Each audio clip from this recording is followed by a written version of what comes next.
Hello everyone, welcome back to my channel study only science. मेरे channel पर आप सभी लोगों का स्वागत है। आरआरबी एनटीपीसी रेलवे 2024 की तैयारी के लिए आप लोगों के लिए मैं क्लास लेकर आ रही हूँ और ये आज का ओल्ड प्रीवियस ईयर पेपर है जो कि सेकेंड नंबर का है। ठीक है, तो चलिए शुरू करते हैं। पहला प्रश्न, पर शुरू करने से पहले वीडियो को लाइक एंड शेयर ज़रूर कर दीजिएगा क्योंकि ये आप लोगों के लिए बहुत ही इंपॉर्टेंट क्लास है और सारे क्वेश्चंस बहुत ही वेरी इंपॉर्टेंट है क्योंकि ये ऑलरेडी पुरानी ईयर्स में आ चुके हैं। तो चलिए शुरू करते हैं। पहला प्रश्न है, कोई विधेयक धन विधेयक है या नहीं है, इसका निर्णय कौन करता है? तो इसका निर्णय करता है लोकसभा अध्यक्ष। ठीक है, लोकसभा अध्यक्ष धन विधेयक है अथवा नहीं है, इसका निर्णय लोकसभा अध्यक्ष करता है। अगला देखिए, भारत के किस राष्ट्रपति को निर्विरोध चुना गया था? ठीक है, भारत के किस राष्ट्रपति को निर्विरोध चुना गया था? वो थे नीलम संजीव रेड्डी। नीलम संजीव रेड्डी। ठीक है, अगला देखते हैं, लोकसभा का सेक्रेटरी जनरल जो लोकसभा सचिवालय का प्रमुख होता है किसके द्वारा नियुक्त किया जाता है? तो जो लोकसभा का जनरल सेक्रेटरी होता है वो सचिवालय का प्रमुख होता है और किसके द्वारा नियुक्त होता है? स्पीकर के द्वारा, लोकसभा स्पीकर के द्वारा नियुक्त होता है।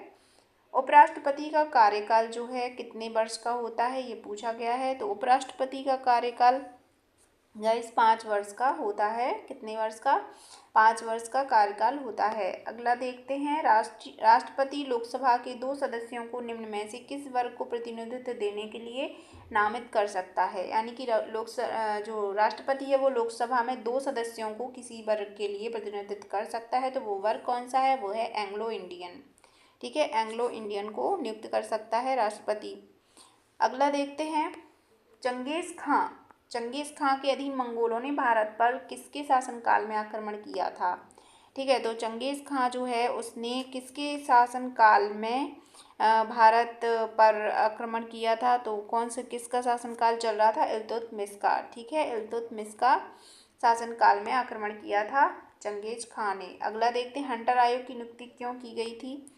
तो हंटर आयोग की नियुक्ति क्यों की गई थी? क्योंकि जलियांवाला बाग हत्याकांड हुआ था, इसलिए हंटर आयोग की नियुक्ति की गई थी। देखते हैं अगला, बौद्ध धर्म मानने वालों की संख्या सर्वाधिक किस राज्य में है? तो भारत के अंतर्गत बौद्ध धर्म मानने वालों की सबसे अधिक संख्या कहाँ पर है? ये है महाराष्ट्र में। महाराष्ट्र में। ठीक है, आंसर राइट हो जाएगा। अगला है, लौह की अधिकांश मात्रा निम्न में से किससे प्राप्त किया जा सकता है? तो लौह, इनमें से जो है लौह की अधिकांश मात्रा हेमेटाइट से प्राप्त किया जा सकता है। कौन सा अयस्क है? हेमेटाइट। अगला देखते हैं, कॉपर सल्फेट का जलीय घोल प्रकृति से अम्लीय होता है क्योंकि लवण में होता है। देखिए, कॉपर सल्फेट का जो जलीय घोल है प्रकृति से अम्लीय होता है। ठीक है, प्रकृति में कैसा होता है? अम्लीय, क्योंकि ये लवण यानी कि नमक में होता है। क्या होता है? जल अपघटन। ठीक है, जल अपघटन होता है। अगला है, मैकमोहन कौन कौन से देशों को पृथक करती है? तो मैकमोहन रेखा जो है वो कौन कौन से देशों को पृथक करती है? भारत और चाइना को पृथक करती है मैकमोहन रेखा। ठीक है, अगला देखते हैं, अंतर्राष्ट्रीय तिथि रेखा कौन सी है? तो अंतर्राष्ट्रीय तिथि रेखा जो है वो कौन सी हो जाएगी? इनमें से 180 डिग्री देशांतर रेखा जो है अंतर्राष्ट्रीय तिथि रेखा है। अगला है, सर्वप्रथम किसने बताया कि पृथ्वी गोल है? तो सर्वप्रथम पृथ्वी गोल है बताने वाले थे अरिस्टोटल। ठीक है, अरिस्टोटल इनका नाम है। सर्वप्रथम इन्होंने बोला था कि पृथ्वी गोल है। अगला देखते हैं, एपीफाइट वे पौधे हैं जो दूसरे पौधों पर आश्रित हैं। कौन से पौधे हैं? तो एपीफाइट जो दूसरे पौधों पर आश्रित हैं ये हैं जल के लिए। ठीक है, जल के लिए दूसरे पौधों पर आश्रित होते हैं, एपीफाइट पौधे कहलाते हैं। अगला देखते हैं, वातावरण की परत जो रेडियो तरंग को वापस पृथ्वी पर परावर्तित करती है, तो वो कौन सी परत है जो रेडियो तरंगों को वापस पृथ्वी पर परावर्तित कर देती है? वो है आयन मंडल। ठीक है, पृथ्वी वायुमंडल की आयन मंडल। अगला देखते हैं, क्षितिज के समीप सूर्य और चंद्रमा दीर्घवृत्ताकार रूप में परिवर्तित होते हैं, इसका कारण है। देखिए, क्षितिज के समीप यानी कि आसमान में सूर्य और चंद्रमा दीर्घवृत्ताकार में रूप में रूप में परिवर्तित होते हैं, तो इसका कारण क्या है? तो इसका कारण है अपवर्तन। ठीक है, अपवर्तन के कारण होता है ऐसा। अगला देखते हैं, 1971 ईस्वी के बांग्लादेश युद्ध के भारतीय वीर का देहावसान 2005 में हुआ, वह कौन थे? ठीक है, 1971 जो बांग्लादेश के साथ भारत का युद्ध हुआ था उसमें भारतीय वीर जो गए थे 2005 में देहावसान हुआ था, वो कौन थे? तो देखिए इनका नाम था जगजीत सिंह अरोरा। जगजीत सिंह अरोरा वो भारतीय वीर थे। अगला है, विश्व में दूसरे नंबर का सर्वाधिक जनसंख्या वाला नगर वर्तमान में कौन सा है? देखिए विश्व की बात करी जा रही है तो विश्व में दूसरे नंबर का सर्वाधिक जनसंख्या वाला नगर जो है वो है दिल्ली। ठीक है, दिल्ली पहले पे कौन सा है? पहला शहर जो है वो है टोक्यो जापान का, नई दिल्ली है भारत का जो दूसरे नंबर पे सर्वाधिक जनसंख्या वाला है, और तीसरे नंबर पे है चाइना का संघाई, और अगर चौथा कहा जाए तो चौथे पे पाकिस्तान का कराची है। अगला है साइरस है। अब देखिए साइरस क्या है? एक निम्न स्तर बादल है, या उच्च वर्षा वाले बादल हैं, या एक उच्च स्तर वाला बादल है, या ओले बरसाने वाले बादल हैं। तो इसमें राइट आंसर हो जाएगा एक उच्च स्तर बादल होता है, दिखे, जिसका नाम साइरस है। अगला देखते हैं, हवा के आयतन घन मीटर में जल वाष्प की ग्राम मात्रा को कहते हैं।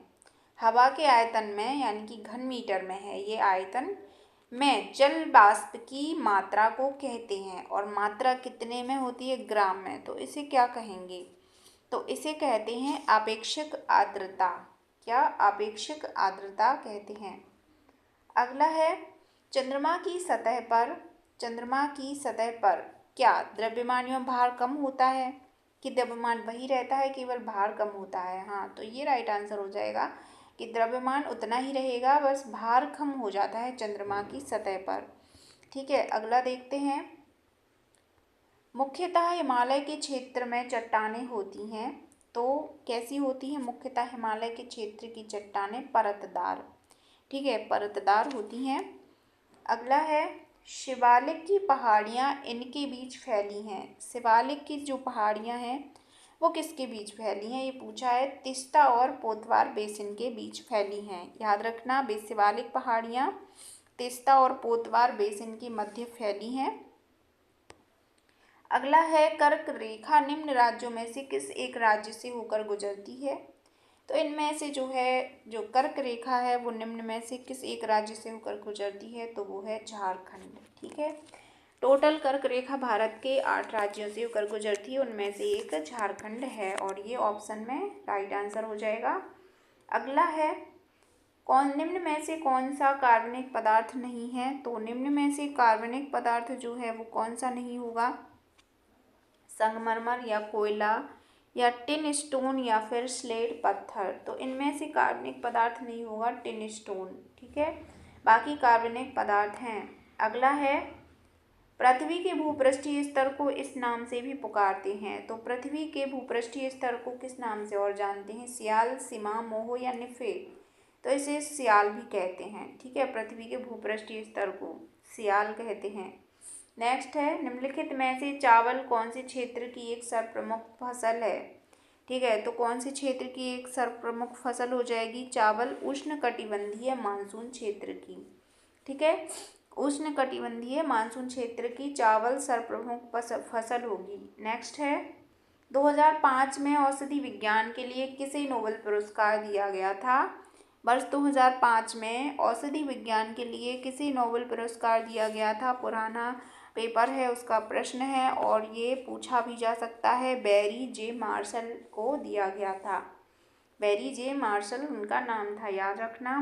औषधि पुरस्कार। प्रत्येक राज्य में मातृभाषा के लिए प्राथमिक स्तर पर संविधान का कौन सा अनुच्छेद निर्देश प्रदान करता है? देखिए वेरी इंपॉर्टेंट प्रश्न है। ठीक है, इस पे वेरी इंपॉर्टेंट लगा लीजिए, ये आ सकता है एग्जाम में। वैसे तो सारे प्रश्न इंपॉर्टेंट हैं, पर जो भी आने वाले प्रश्न हैं आज इन पे, तो उन पे आप ज़्यादा से ध्यान दीजिए। तो इसका कौन सा आंसर हो जाएगा राइट? कि मातृभाषा के लिए प्राथमिक स्तर पर संविधान हमें किस अनुच्छेद में जो है निर्देश प्रदान करता है? ठीक है, तो इसका आंसर हो जाएगा अनुच्छेद 350A। 350A में ये प्रावधान है। अगला है, एथलीट फुट बीमारी किसके कारण होती है? तो एथलीट फुट बीमारी जो है वो होती है जीवाणु, फफूंदी, प्रोटोजिया या निमेटोड। तो ये होती फफूंदी के कारण, ठीक है, फफूंदी के कारण एथलीट फुट बीमारी हो जाती है। अगला है नेत्रदान में दानकर्ता के नेत्र कौन से भाग को प्रत्यारोपित किया जाता है। देखिए अब नेत्रदान जो है दानकर्ता के नेत्र को कौन से भाग को प्रत्यारोपित करते हैं। तो इनमें से कार्निया हो गई, लेंस, रेटिना या फिर संपूर्ण नेत्र। तो इसको कार्निया को जो है प्रत्यारोपित किया जाता है नेत्र में, ठीक है। नेत्रदान में दानकर्ता के नेत्र का जो है कार्निया प्रत्यारोपित किया जाता है। अगला देखते हैं, निम्नलिखित में से किस भारतीय शासक ने आधुनिक स्तर पर विदेश में अपने दूतावास स्थापित किए थे। तो वो कौन सा शासक था भैया जिसने भारतीय शासक जो आधुनिक स्तर पर विदेश में दूतावास स्थापित किया था पहले। तो यह थे टीपू सुल्तान जी, ठीक है। अगला देखते हैं, निम्नलिखित में से सर्वप्रथम किस अंग्रेज ने भागवत गीता का अंग्रेजी में अनुवाद किया है। तो भैया पहले जो अंग्रेज थे उनमें से कुछ अच्छे अंग्रेज भी हुए होंगे जिन्होंने अपनी भागवत गीता को इतना जानने की कोशिश करी, उन्होंने अंग्रेजी में अनुवाद किया है। तो उनका नाम था चार्ल्स विल्किंस, याद रखना। अगला देखते हैं, श्वेत प्रकाश जब प्रिज्म से होकर गुजरता है, श्वेत प्रकाश को जब प्रिज्म से होकर गुजरता है तो जो वर्ण सबसे कम विचलित होता है वह कौन सा है। वर्ण मतलब रंग, तो वो कौन सा हो गया, लाल रंग। लाल रंग जो है सबसे कम परावर्तित या विचलित होता है, ठीक है। इसकी फ्रीक्वेंसी भी बहुत अधिक होती है। अगला देखते हैं, निम्नलिखित में से कौन यूरोप के खेल के मैदान के रूप में जाना जाता है। सॉरी गाइस, यूरोप के खेल के मैदान के रूप में कौन सा जाना जाता है, कौन सा देश। तो इसका नाम हो जाएगा स्विट्जरलैंड, ठीक है। स्विट्जरलैंड को जाना जाता है खेल के मैदान के रूप में। नेक्स्ट है, हड़प्पाई लोगों को किसकी जानकारी नहीं थी। तो हड़प्पाई लोगों को इनमें से जो ऑप्शन है इनमें से किसकी जानकारी नहीं थी।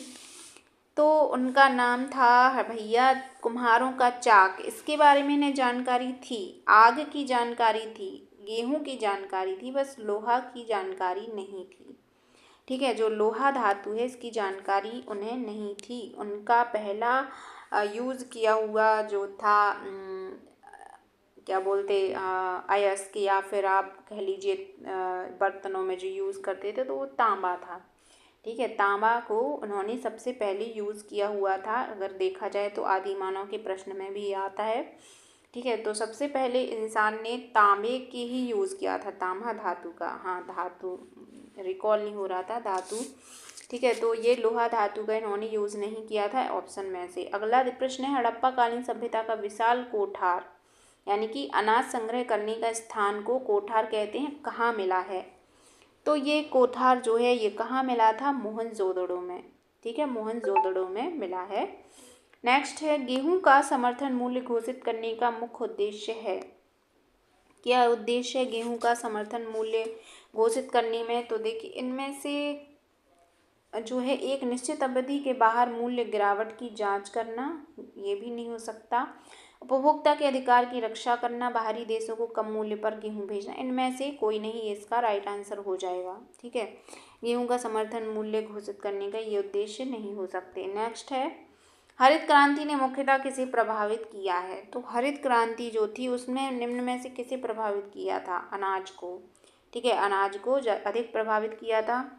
नेक्स्ट है, हर्षवर्धन के समय में किस चीनी यात्री ने भारत की यात्रा की थी। तो हर्षवर्धन जो राजा थे उनके समय में किस चीनी यात्री ने भारत की यात्रा की थी, वो तो ह्यान सांग उनका नाम था, ठीक है। अगला देखते हैं, किस गवर्नर जनरल ने अपने को बंगाल का शेर कहा था। भैया बंगाल का शेर खुद को ही बोल दिया, किस गवर्नर जनरल ने कहा था बताओ। तो इसका जो है राइट आंसर हो जाएगा लॉर्ड कर्जन ने खुद को बंगाल का शेर घोषित कर दिया था। अगला देखते हैं, इस्लाम की स्थापना कब हुई। तो इस्लाम की स्थापना, इसमें जो है थोड़ा सा मुझे डाउट है, ठीक है, गूगल कर लेना इसको, लेकिन आंसर दिया गया है 7वीं शताब्दी में, ठीक है। जो प्रीवियस ईयर पेपर का आंसर की है उसमें 7वीं शताब्दी में आंसर दिया गया है।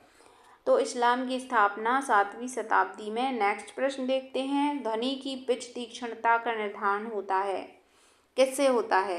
गति से, आयाम से, आवृत्ति से या प्रबलता से? तो ये होता है भैया फ्रीक्वेंसी से, आवृत्ति से तीक्ष्णता का निर्धारण होता है। अगला देखते हैं, बाणभट्ट किसके दरबार में रहते थे? बाणभट्ट जी जो थे वो किसके दरबारी थे या दरबार में रहते थे? तो ये रहते थे हर्षवर्धन के, ठीक है, हर्षवर्धन के दरबारी थे। नेक्स्ट है एलिफेंटा में चट्टान काटकर बनवाई गई प्रसिद्ध मंदिर निम्न में से किससे संबंधित हैं? अब एलिफेंटा गुफाओं में चट्टान काटकर बनाए गए जो मंदिर थे वो किससे संबंधित है? ये राष्ट्रकूट वंश से संबंधित हैं, ठीक है, राष्ट्रकूट वंश से। अगला है, बौद्ध साहित्य किस भाषा में लिखा गया है? तो जो बौद्ध साहित्य है वो किस भाषा में लिखा है? वो है प्राकृत भाषा में लिखा गया है। अगला है, जवाहरलाल नेहरू कितनी बार भारतीय राष्ट्रीय कांग्रेस के अध्यक्ष बने? तो भैया जवाहरलाल नेहरू जी को भारतीय राष्ट्रीय कांग्रेस का अध्यक्ष 3 बार बनाया गया था, ठीक है, 3 बार बने थे। अगला है, महादेव गोविंद रानाडे सदस्य थे किसके? प्रार्थना समाज के। महादेव गोविंद रानाडे जो हैं वो प्रार्थना समाज के सदस्य थे। अगला है, 1942 ईस्वी के भारत छोड़ो आंदोलन के दौरान भारत का वायसराय कौन था? वेरी इंपॉर्टेंट प्रश्न है, कई बार पूछा जा चुका है। 1942 के भारत छोड़ो आंदोलन में भारत का जो वायसराय था वो कौन था? तो वो था लिन लिथगो इनका नाम है, ठीक है। कैसे कैसे अजीब अजीब नाम रखते हैं ये लोग। अगला देखते हैं, निम्नलिखित में से किस वायसराय के समय रॉलेट अधिनियम पारित किया गया था? तो किस वायसराय के समय जो है रॉलेट अधिनियम पारित हुआ था? तो वो है चेम्सफोर्ड के समय में रॉलेट अधिनियम, रॉलेट एक्ट आया था। अगला देखते हैं, संविधान सभा के समक्ष किसने प्रस्तावना को प्रस्तुत किया था? जो संविधान सभा के समक्ष प्रस्तावना प्रस्तुत किसने किया था? जवाहरलाल नेहरू ने किया था प्रस्तावना को प्रस्तुत। नेक्स्ट है, राज्यसभा का सभापति किसके द्वारा निर्वाचित किया जाता है? तो राज्यसभा का सभापति जो है किस द्वारा निर्वाचित होते हैं? ये होता है लोकसभा एवं राज्यसभा के सदस्यों के द्वारा, ठीक है, दोनों के द्वारा, दोनों लोकसभा और राज्यसभा के द्वारा राज्यसभा का सभापति नियुक्त होता है। भारत सरकार के खर्चों को नियंत्रित करने की शक्ति किसे होती है? वेरी इंपॉर्टेंट प्रश्न है, किसे होती है भैया? ये जो है संसद को या राष्ट्रपति को या फिर नियंत्रक एवं महालेखाकार या संघ के वित्त मंत्री। तो ये संसद को ही शक्ति प्रदान होती है, ठीक है, भारत के खर्चों को नियंत्रित करने के लिए। कोई वस्तु अधिकतम भारशील हो जाती है कब? तो कोई वस्तु जो है अधिकतम भारशील हो जाएगी, अधिक भारी होएगी, तो ये होती है वायु में, ठीक है, वायु में अधिक भारशील हो जाती है। अगला देखते हैं, फ्यूज वायर में प्रयुक्त पदार्थ होना चाहिए। तो फ्यूज वायर जो होता है इसमें कौन सा पदार्थ प्रयुक्त होता है? निम्न गलनांक वाला, ताकि थोड़ी सी भी बिजली अगर डिस्टर्ब हो तो वो जल्दी से गल के अलग अलग हो जाता है, इसीलिए फ्यूज वायर में क्या है, निम्न गलनांक वाला तार यूज करते हैं। नेक्स्ट है, निम्नलिखित में से कौन सी युक्ति विद्युत ऊर्जा को यांत्रिक ऊर्जा में परिवर्तित करती है? तो वो कौन सी युक्ति है? वो विद्युत ऊर्जा को यांत्रिक ऊर्जा में विद्युत मोटर परिवर्तित करती है। अगला है, टेलीविज़न के संकेत एक निश्चित दूरी से बाहर क्यों नहीं प्राप्त किए जा सकते? तो किस कारण होता है ऐसा कि टेलीविज़न के संकेत एक निश्चित दूरी से बाहर प्राप्त नहीं किए जा सकते? संकेत की कमजोरी के कारण, सिग्नल वीक के कारण, ठीक है, इंग्लिश में समझें तो संकेत की कमजोरी थोड़ा टिपिकल हो गया, तो सिग्नल की वीक के कारण। नेक्स्ट है, निम्न में से कौन सा एक अर्धचालक है? तो निम्न में से कौन सा अर्धचालक होगा? ये देखिए, फास्फोरस, लकड़ी, सिलिकॉन या सीसा। तो अर्धचालक सिलिकॉन होगा, ठीक है, सिलिकॉन अर्धचालक की तरह कार्य करेगा, बाकी ये जो हैं वो कंडक्टर हैं ही नहीं। नेक्स्ट है, मनुष्य की आँख में कैमरे के अनुरूप रेटिना का कौन सा भाग होता है? मनुष्य की आँख में कैमरे के अनुरूप यानी कि कैमरे के जैसा कौन सा भाग होता है जो कार्य करता है कैमरे जैसा? वो लेंस होता है, ठीक है, आँख में भी लेंस होते हैं। अगला देखते हैं, निम्नलिखित में से कौन सी एक धातु विद्युत चुंबक बनाने हेतु उपयुक्त है? तो कौन सी एक धातु है जो विद्युत चुंबक बनाने में उपयुक्त है? तांबा, टंगस्टन, लचीला लोहा या इस्पात?